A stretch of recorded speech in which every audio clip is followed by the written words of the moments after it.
Yep. 13 million tons of coal that ended up coming out of this mine. Yeah, and to give reference, the Frank slide, the amount of rock that came down off the mountain was 100 tons. Wow. 100 million. 100 million tons. Yeah. Cool. Okay. It's estimated that there's still about 70 still in the mine as well. However, it's been non-operational since the 60s. Yeah. Right. Awesome. If you have any questions, good. Good to go. Take it away. We're not going very far, just over this way. Picture would be cool, but we can get on the way back. Oh, we're going that way anyway. Yeah. Over here we have two coal carts. Well, one coal cart, one. This is one of the bigger coal carts. We'll see a better example further down in the mine. And over here is what we have called a rock duster. So what this would have done, it would have been operated by 5 men, and they would have gone down all the tracks of the mine and spread this, which is called rock dust, I know creative names, along the walls. This is basically just ground up limestone, and what it would have done is just, for example, it coats everything it touches. It's almost like talcum powder. Yeah. So it would have covered the walls, and whenever there was an explosion in the mine, or if there was a disruption in the mine that would cause a potential hazard, this rock dust would have just and disrupted the coal dust in the air, so the explosion wouldn't have traveled so far. Oh. How smart. Yeah. The things they figured out. Yeah. Okay. How fast was it then? For the explosion itself, the fire as it travels through the mine. The frame of reference that I like to use is that the fire can travel faster than the traffic on the highway, especially because of the spots. Yeah. So Air just sucking out of here would be so fast. Absolutely. And so as it ignites that coal powder and as it eats up that oxygen, travels faster than 100 kilometers an hour. Yeah, so you need something like super fast acting just to disrupt all the potential fire hazards in the air. Right. Yeah. Okay. And you can take that away. Yeah. And behind you here we have some self-rescue devices. So this little thing up here would have been carried on the miner's person. This is a self-rescue device. So what it does, say if you're trapped in the mine and you're stuck down there and all you have is methane and carbon monoxide to breathe, what this would have done, you would have strapped it to your head. This is the mouthpiece and the nose tubes. And it would have almost like recycled your breath for you. Oh, okay. But of course we don't breathe out oxygen, we breathe out carbon dioxide. Yeah. And so it would only give you about 20 minutes of extra life. Okay. And my little favorite fun fact about this thing is it probably make your life a hell of a lot worse if you ended up just using this, because with the chemical reaction it does to feed your breath back to you, it heats up and it causes third-degree burns on your mouth and in your lungs. Oh, God. So superstition says that whenever a miner was found using one of these, it would be duct tape around their head just so they wouldn't be able to take it off. Oh, God. Yikes. God. These things right here, a little more effective. Unfortunately, they're a bit big for miners Yeah, to it's have. really heavy. Yeah. So these are what are called dragger packs. They would have been worn by the mine rescue personnel. Cool. So what we're walking under right now is called a timber set. These would have been used to support the rock tubs in the mine. And one cool thing about these timber sets, it's a bit further up here. Knock you over, sorry. You would have been able to tell back in the day if the mine was safe via something similar to this. Not necessarily a pencil, but just like something small you can fit up into this notch. Yeah. And this notch is what we call a Welchman's notch. So, say if there's pressure on the rocks pushing down or pushing up onto this timber set, you wouldn't have been able to pull this pencil out. Oh. So, every You know it was failing, basically. yes. Okay. So every morning someone would check to see if you could pull the pencil out. If not, you'd have to get everything safetied. And I'd like to let you know, here at the Bellevue Underground Mine, we do not use pencils to ensure your safety. Yay! We actually use these. These are called telltales. And what they are is they are basically just a wire that runs deep into the rock. And if there's any change in pressure in the rock, it'll pinch on the wire and suck it up into that chute. Okay. So, yeah. You know, the danger level. Yeah. Oh, cool. Since these were installed in the 1980s, this has not moved. So, good news for us. Should be good. Yeah. Should be good to go. One more day, right? One more day. Yee. Awesome. It might last one more day, but at least it's not today. Yeah, just as long as it lasts today for us, we'll be all right.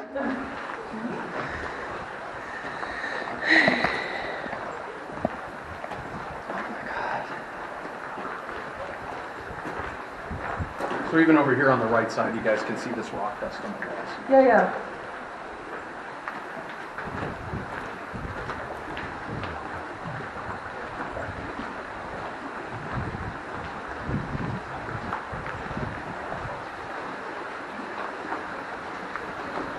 Welcome to the first policy.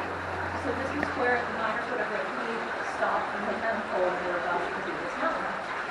And when they got this policy is when they originally found it, they had dug 300 meters that way until they had hit the property line of the next mine over, which was the Maple Leaf Mohawk mine. So obviously you don't want to be taking another company's coal, so they decided to turn around and dig 1,000 feet that way. And just for reference, that's about as far as our tour will go on the second policy. Okay. So yeah, even if you can just look back there up in between the boards and see what it would look like. Yeah, And same thing on this side as well. Yeah. Holy smokes. And it's not confirmed or anything, but it's believed that around 80% of the mine came from this first policy. Okay. Either from this level or the levels below or above. Okay. Yeah.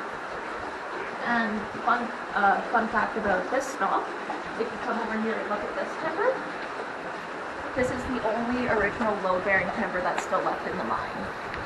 And the reason is because throughout all of its years of exposure, it has actually become petrified. It is harder than rock, and it also might be state still because of molten knots in it. But even just feeling it, you can feel it's way different than some of the newer timbers. Yeah.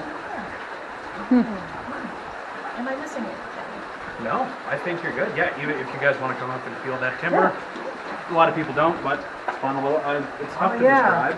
I had one person say, yeah, it kind of feels like clay. One person told me, which I don't know if I'd go that far. Oh, cool. I actually have a really good way of describing that, and not many people get it.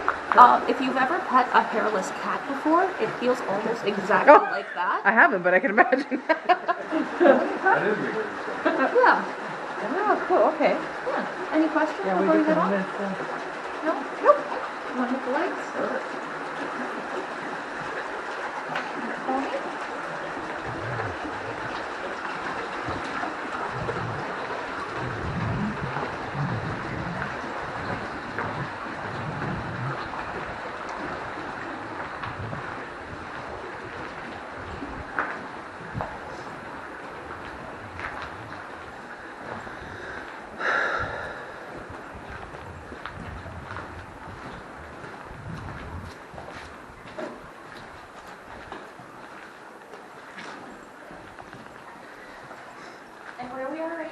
Is the beginning of the second policy.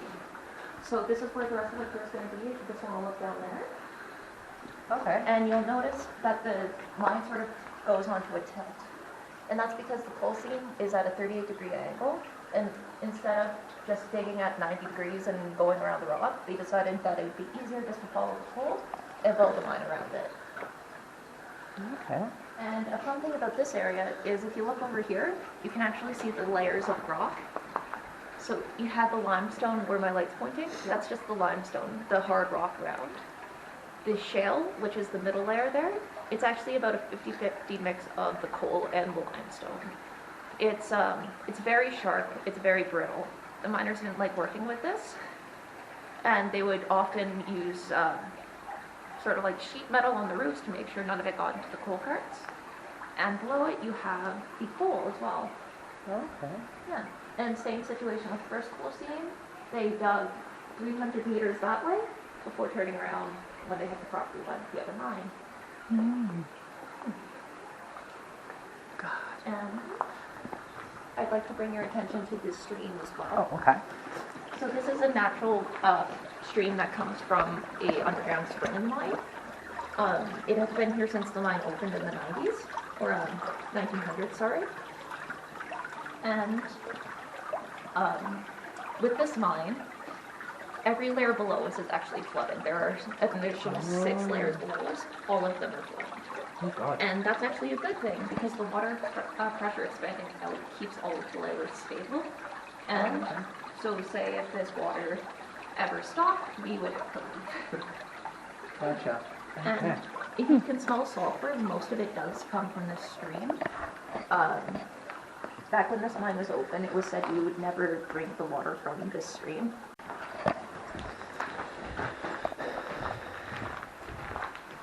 There's actually a chain that shows the tilt of the mine.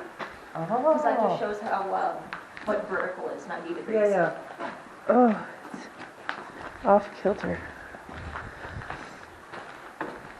Holy crap. We've had a couple people come down here that only let us know they have vertigo after the tour. So things are a little tough for them. So, but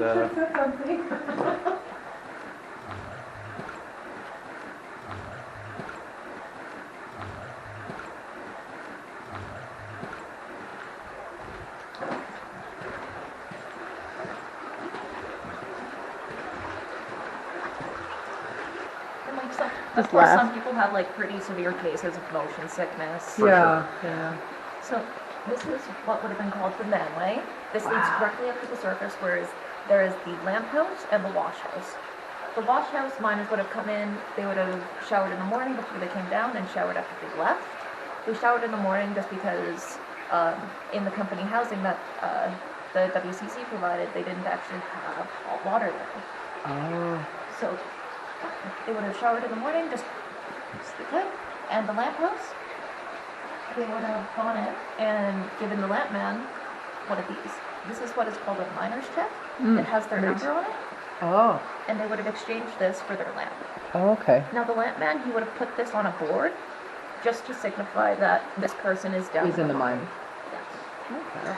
Yeah. It's just to know if someone hasn't come out at the end of the day, you have to go look for them, or in case there's an accident, just to know who's down there. Yeah. Yeah. Okay. If you just look up there, you'll notice that it sort of looks like a bomb went off back there. Yeah. That is incredibly intentional. So what happened in 1961, whenever this mine was closing down, is the West Canadian collieries were flat broke. They were in debt, and the government said, hey, if someone sneaks into this mine, even though it's closed, you're still liable if they get hurt. Yeah. So what they did was they took all of the junk they could, broken coal carts, timbers, and some even say cars from the surface. They just shoved it down into the manway just to make sure no one could get down. Oh, okay. Yeah. And you can't really go up there anymore, but if you were to, you could see all the cross cuts where other layers like this would have just intersected like at this spot. Oh, okay. Yeah. Wow. And another thing I'd like to point out, those stairs back there, the very bowed-in sort of old-looking ones, those are the original stairs from the mine. Good God. Yes. Very safe looking. Oh, incredibly safe looking. So yeah, those are the original from the mine. You could very clearly see the 50 years of use Yeah. from just that. Yeah. Awesome. Any Okay. other questions? No. No? Oh, good job. Yee.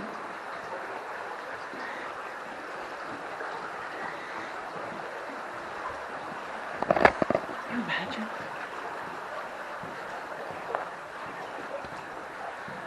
Hi-ho, hi-ho. So dark I go. I'm fogging up my glasses. You can see your breath. Ooh. So this is a double chute. This is the size of double the size of a normal coal chute. Uh-huh. And so on the upper layers, there wouldn't have been tracks running along. So what the miners up there would have to do is take their coal to this chute and throw it down. And here we have an apron. It's designed to hold specifically the amount of coal needed for these coal carts. Okay. And yeah, Wow. there would have been just a general laborer up there that pulls the lever and releases all the coal into here.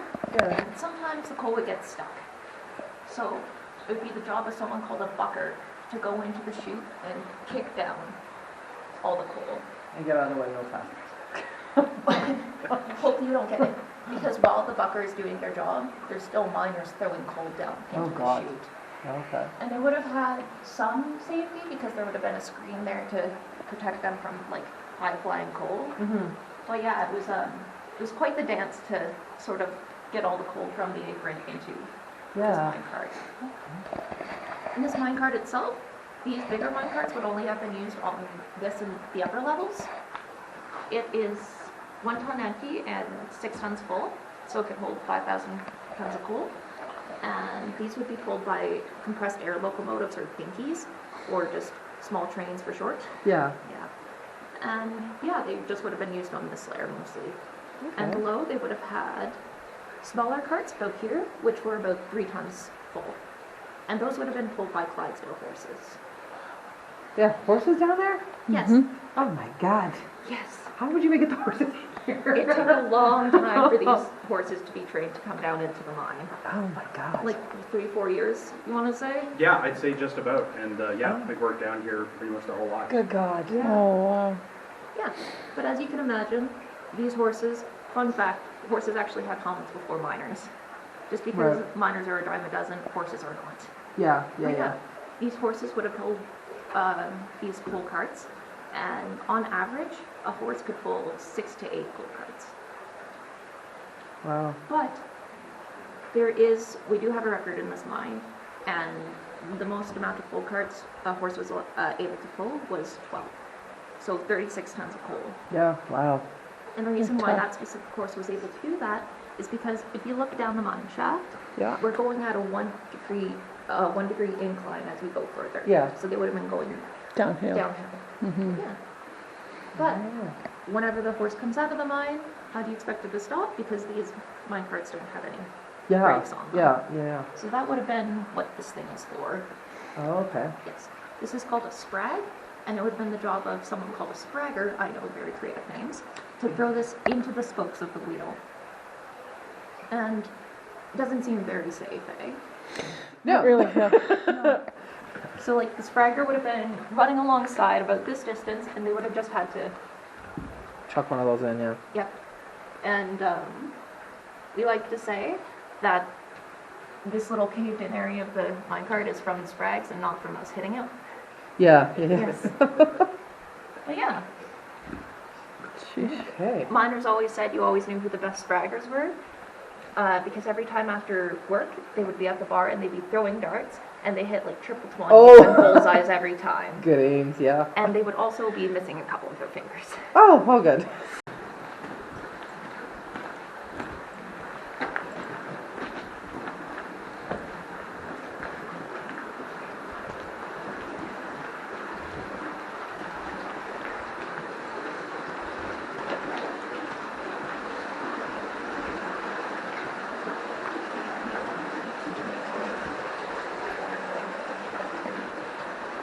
So, I'd like to introduce you to my good friends. This is Pete, that's Vito. As you can see, they're not working very hard, they're not very dirty. But Pete and Vito here, they would have used, up until the late 1920s, a hand pick. Now, miners really loved using hand picks just because they're light, they're agile, and you just have more control over it. Yeah, this would be heavy to be doing this with the whole time. God. You want to try that? Sure. Here. There, you can get me. Okay. I will get you. Oh my god. Up and away from the rod. And then keep in mind, that's the lightest air pick you can possibly have. You know, you're- This is the ladies there. Yeah. Like constantly vibrating. Oh my god. I'm like, okay. So it's 13 seconds. You're like, okay, I'm done. Yeah, I'm today. done with it. It's fun. We get even like those grade 4 school groups, like I was saying. You'll pass those around to these kids. They hold it for a second. They're like, it's not that bad. 12 hours. I could be fine. minor. It's not 8 that tough. hours, okay. Yeah. And it's even said by some of the older miners that like one guy would have 2 of them going at once in both hands. Oh my god. What? Yeah. Yikes. So like definition of like hard blue collar work. Yeah. And the miners, they would only get paid 50 cents per ton of coal. Yeah. And yeah, so they wanted to make work as efficient as possible. Yeah. I'll just add. Yeah. I'll just add, since I'm here, Abigail's hit all the points. I'll just add some supplementary information. Since I'm here, I may as well tell you some things as well. I'll earn my keep today anyway. This bit here, we got a bunch of time, so I can talk to you about the stuff that I wish I could tell other groups. This over here, this is called a chest auger. And so back in the day when they're running this mine, up until 1935, they're doing blasting down here. And so, with this chest auger, this is what you're going to use to drill the hole in the coal face for your explosives. Oh, okay. So, this has either a 3-inch, a 6-inch, or a 9-inch bit. You put this plate right up against your chest, because they're creative with the names down here in the mine, like Abigail was saying. And then you use this handle and you drill through the coal face, okay? And so what these miners would have to do, they'd have to cut kind of a triangular divot almost out of the bottom of the coal seam, just so that when the blast goes off, it doesn't all powderize. It comes out in those nice big chunks and rolls down this chute into these coal cars. Okay? So another thing I'll mention here as well, this chute is going to give you the indication that this room is way too low to the ground. Okay? So we actually have made this room just to show you guys what it would be like. In reality, rooms like this would be way higher up on this wall. Okay? Kind of like the raised back there. That would have to line up with the top of a coal car. Okay. Absolutely. And then another thing I'll tell you as well, the thing that I like to mention, just because it's a good picture as to how brutal the work can be down here, okay? The boards and the timbers inside this room, okay? They're pretty unassuming at first.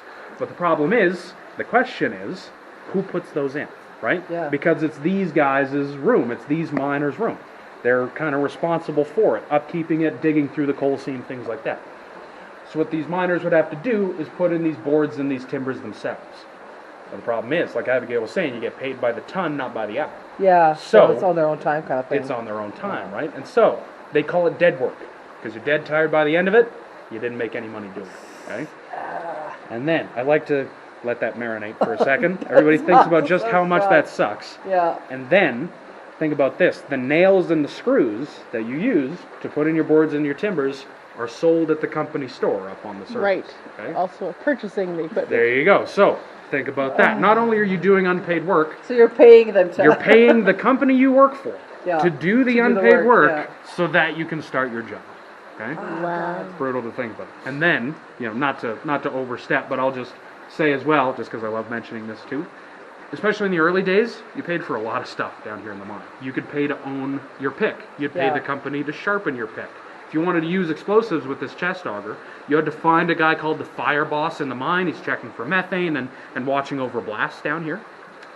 If you wanted to use explosives, you'd go up to him. You'd buy the explosives from him. It would come out of your paycheck. You had to buy the coal powder blasting caps to do blasting down here in the mine. Hoping that you get enough coal to get paid. There you go. And then you have to weigh it out, right? So these guys, hopefully they're experienced enough when they do that blasting, they have a good enough idea of how much coal they're going to get. They can offset the cost of buying their own explosives, okay? So, no wonder that unions were a little stronger back then than they are today, right? Yeah, that's a lot out of your pocket. Oh my gosh. Yes, absolutely. And especially that 50-cent number, that's averaged out over a lot of years. But if you're thinking, 50 cents goes farther back then, but 5 cents here, 5 cents there. Yeah, it adds up. For a ton of coal, 1,000 pounds of coal, that's a lot of effort, right? Yeah. So, something to think about as well, to give you a sense of just how hard these guys have to work. Yeah. Oh my God. On the topic of unions as well, there was a big explosion in December 9th of 1910, and it caused the death of 31 miners on night shift. It would have been a lot more if it was on day shift, but it was thankfully not. Yeah. And that was actually when the mine phones got installed in 1911. And a fun fact about 1911, it was like one of the least productive years ever because it was taken up by union strikes and okay. Yeah, absolutely. And we can even show you an example of that safety phone as we head back. We have an original one down. Yeah. Oh, cool. Okay. So did you guys have to dig out this room to create it? Or was there like an opening that you were able to just... Especially for going this far, a lot of sections, especially like this, there would already be some kind Like of, a partial- I don't want to call them dugouts, but sections between Kinda these pillars started, of coal. yeah. We had a little bit of a head start, especially in the 80s. There were plans at the very back of the mine, because on the tour today, we just go to the end of the mine, which is our next stop, and then you come back out this way. Yeah. There were plans to blast through the rock this way, and you'd come out by the road, and you'd walk back down to the building. And so they kiboshed that idea, and personally, I'm happy they did. I Yeah. prefer walking back through the mine. Yeah, But yeah. they, as far as when they were opening this mine for tours, they had a lot of plans. So digging out this far through the coal seam was not as big of a deal for them back then. Okay. And then for us now, you know, we like to keep it about how it is. We Yeah, do maintenance, but yeah. we're not doing these big exploratory digging projects or anything. But yeah, good question for sure. Like I said earlier, most of the mine is flooded, and as you head further back, it does sort of flood itself as well, just Cool. because you are going up and the mine sort of goes down. Absolutely, right? And especially even the fence over here isn't there, and this stream to the side kind of flows into the main path. Yeah, So yeah, things get wet. yeah. Okay, yeah, that makes sense. But yeah. But you said you were probably like 300 meters past the fence. Something like that. We'll see back there. That's our next stop headed up, and yeah, we'll talk about that there. Okay.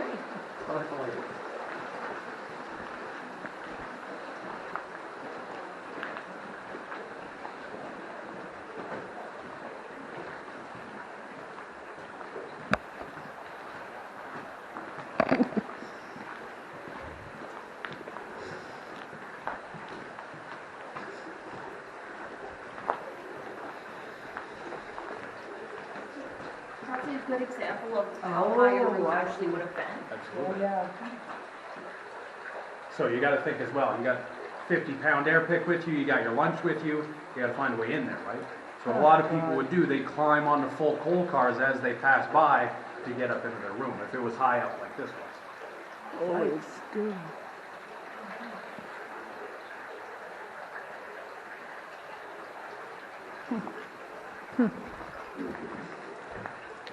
And as you can see by the big sign, we are at the endpoint of the tour. You can have a look beyond the fence and just see what a normal mine would look like. We do maintain back there, but we don't actively make it as safe as we do in the main touring area. Back there is also a decent little window into the construction that goes beyond, like goes behind the wall. Sheesh.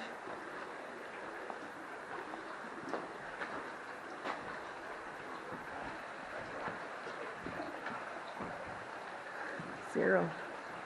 And since you guys are a smaller group, if you want to come over closer to the left, if you stand on this wood over the stream, you can get a better look at where it's actually back. It's a little bit scary to stand on that. Oh, it just keeps going and going and going. Hey, we saw that map, it looked like it just went for it. So yeah, actually I'll mention here the scale. Just while you're looking back there, this is a nice place to mention it. This whole mine, when they were digging it out, it ran about 5.5 kilometers long. But those are all separated by a bunch of different levels. Like Abigail was saying, there's a bunch of different levels down here, some below us, some above us. So if you take all those levels and put them together into one great big long line, those would run about 240 kilometers long. So Wow.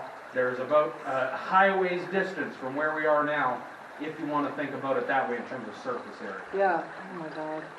So how would you, if you had to work at the, like, back end of the mine, I'm assuming there was other exits, because how would you would just have to come all the way back here at the end of the day or at the end of your... Yeah, there'd be multiple man gates for sure. Okay, yeah, it's not just like one entrance and Yeah, exit. for sure. Well, especially with that portal, just because it's so busy, you'd want multiple ways to get out. Yeah, And like Abigail was saying about filling those in as well, just because we can feel that airflow, yeah, truly they didn't do their job properly, right? Yeah. So there's still accesses to the surface, maybe not that you could come down. We're not worried Yeah. about finding somebody behind the fence or anything, but yeah, there's definitely other ways to get up to the surface that were there when the mine was done. right. But yeah, if there's like 500 guys or whatever working in here, then how do you... Yeah, I think the day we find someone beyond the fence is the day that We hang up our helmets. I think we're done here. Yeah. We're gonna talk to the RCMP. Because we've had people, they walk into the office and they're like, guys, somebody told me there's a way into your mine, you gotta fix that. And we've even gone out, we'll take our time off, we'll go over, we'll see, and it's, there's just not our mine, right? Yeah. Because there's so many other mines, I think there's something like 14 different coal mines stretched out along the wow. Crow's Nest Pass. So there's so many just small pockets in the earth, Yeah. essentially, that a lot of the time it's not even on our property, or what was the West Canadian Colliery property. Right. Okay. The West Canadian Colliery is actually on two other mines around here. It was the Grassy Hill mine and Was it Will? it was. Yes. Yes. Yes, it was. Absolutely, it was Will as well.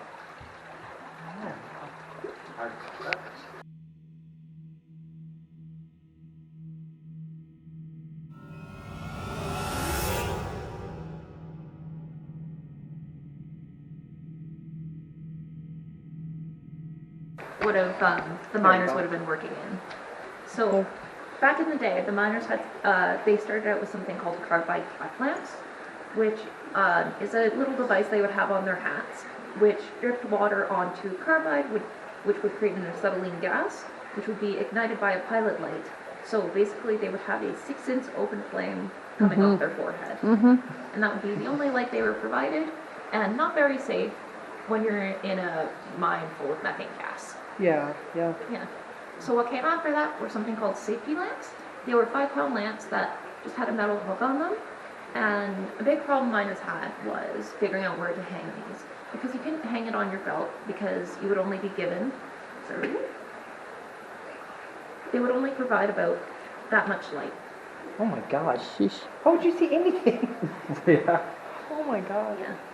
But they would only provide this much light, and so miners would think, oh, let me just put it on my belt, but you can't see in front of you then. Yeah. And it's like, hang it on your shirt, but it's 5 pounds, so it's going to tear out your buttons and tear the fabric. Yeah. And if you go home to your wife, they won't like that very much. Yes. Sleeping on the couch. Where have you been? What these miners would do is they would hang them in their teeth. Oh God. What? And Hold them with their mouth? yes, For sure. they would hold these 5-pound lamps with metal hooks on them in their mouth for 8 to 12 hours a day. Oh my God. So you can imagine a lot of these miners started developing divots in their gum and teeth. Yeah. And even with retired miners, you can still kind of see it. Well, and so these safety lamps, they are just an open flame encapsulated by air, so no coal dust or nothing could get into it. But the problem was, if you tripped and fell, would I just be able to get you to turn off the... Or even just if you, yeah, exactly. Yeah, but what would happen is if the miner tripped and fell, this flame would be snuffed out by the oxygen, and you'd be left in total darkness. Yeah. Oh my Yeah. God. And like you can try waving your hand in front of your face, and you can't really see it. Nope. No. Nothing. But you'd think when you're left in this total darkness, and say you still have another 6 hours left of your shift to go, it's like you're gonna my find your God. way out. But you can't, because if you're walking down the tunnels, you might get hit by a runaway coal cart that you can't see. Oh. So the next best option would be like, oh, just take a nap and wait. Because if you remember, you still have that miner's check on you, Yeah. and someone will come find you at the end of the day. Ah, my God. Yeah. Oh, that sucks. Anything else that I missed? No, I don't think. Yeah, you guys are free to turn on your lights if you like. Try to blind the people around you. Again, school groups make that very tough. But Another thing I like to point out is just this wall behind you. We like to call it the bleeding wall, and the orange you see is iron oxide. It's basically just rust from the mineral deposits in the rock. Yeah. And if you just look up where my light is right now, if you want to pre-roll the tour for 1,000 years from now, you'd be able to come back and see the stalactites that are forming from the calcium that's dripping into the ceiling. you guys can even see over here to the right these little drippers, just Yeah. barely starting to form over here. Oh, cool. Yeah. And some of the yellower tint you see on the wall, like up there, that's sulfur. Oh, okay. So that's where a lot of the bad smell of this mine comes from. Yeah, yeah. It's just the sulfur from minerals and the stream. And right here we have tar. So this is one of the biggest telltales that there's coal in an area, because what we'll do, water will take up some of the byproducts of the coal and bring it out into the rock. So a lot of the times, companies would be looking for tar deposits to figure out where mine. Yeah, that makes sense. Oh, it's really cool. It's a really cool wall. Wow. That's awesome. Any other questions? I don't think so. Anything you'd like to add? No, I think, we might add some stuff along the way just as we head back, but Yeah. I think that's as far as we've got for your tour today. I hope you guys enjoyed being down here. Yeah, that was awesome. Thank you. Yeah. And Thank then, you. Nice job, by the way. Thank you for your patience. No, of course. No, you did great. Yeah, if you have any questions, just let us know on the way back and we'll make sure to point out that safety phone as well. Yes. Okay. Thanks for reminding me. I forgot that I promised to do that. There's a phone here. That's different though. Yes, so safety phones are every 100 meters in the mine on the tour route. So this is a more recent example of one. So these ones, I think those were put in around the 80s when we first opened up. Okay. But these are the safety phones we still use today. So we come every morning, we check, make sure these safety phones are good to go. Right. In case, the 70-year-old woman who's got nausea, Something vertigo in the happens, mine, yeah. she has to head out, we like to let the building know, and when they come out, there'll be somebody there. Okay. Or, if we're this deep in, more likely than not, we'll bring somebody in to come out. Yeah. Yeah. And yeah, back there at the next safety phone is actually where that vintage one is. So can I ask, are the white streaks through there? Is that just I believe that's still the calcium. Yeah. Or is that calcium? I believe Okay. so. Man, I actually, on a tour so often, I don't actually get to look at it. It's really cool. It really is. This stuff, I actually have never noticed that. On my tours, I like to not warn people that they're coming up, and I'm immune to that. I've come to learn. If somebody suddenly turns up. Oh yeah. If the kid's gonna be in the mines. There's a guy there. There you go. Yeah, the rock is fascinating. It really is. It's so cool. There's all the layers in there. God. So it doesn't run here as much, right? Like bleed here as much as over there. Is there a reason for that, or what's special about the other area? I'm not sure, actually. I think it's just That it's so much more moisture and these things. Yeah, I think it's more the mineral deposits in the rock. It also might be something on the surface where it's like a drilling bit almost. Yeah. Oh yeah. Because we're basically only 150 feet from the surface of Bellevue. Right. So it might be like a draining basin, and I hope to God not a septic tank. Don't say that. Yeah, because here this one's dry. This is nice from YouTube. It's like if you ever, like somebody's driving you around in a car for like the first time in 6 months or whatever. Oh, It's yeah. just like, oh, I get to look around and stuff. Yeah. And I'm not the one driving for them.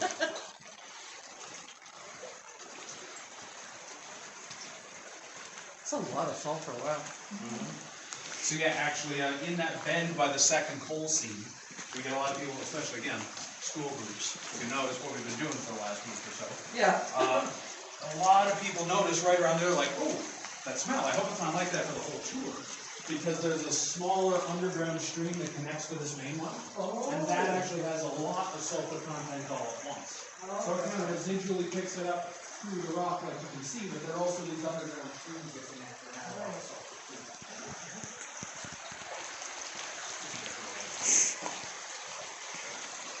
I think if we had a tour group of 2 people and we forgot somebody in mind, that'd be pretty embarrassing for us.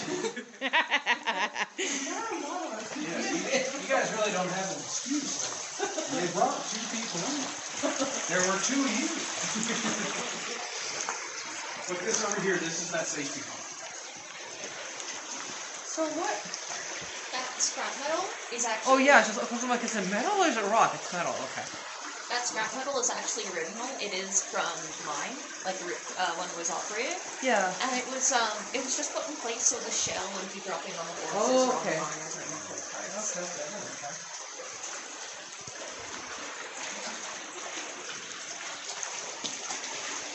So here's a good comparison. Here's the safety phone we use, and here's the one they had back in the day. So yeah, those were put in around 1911. Wow.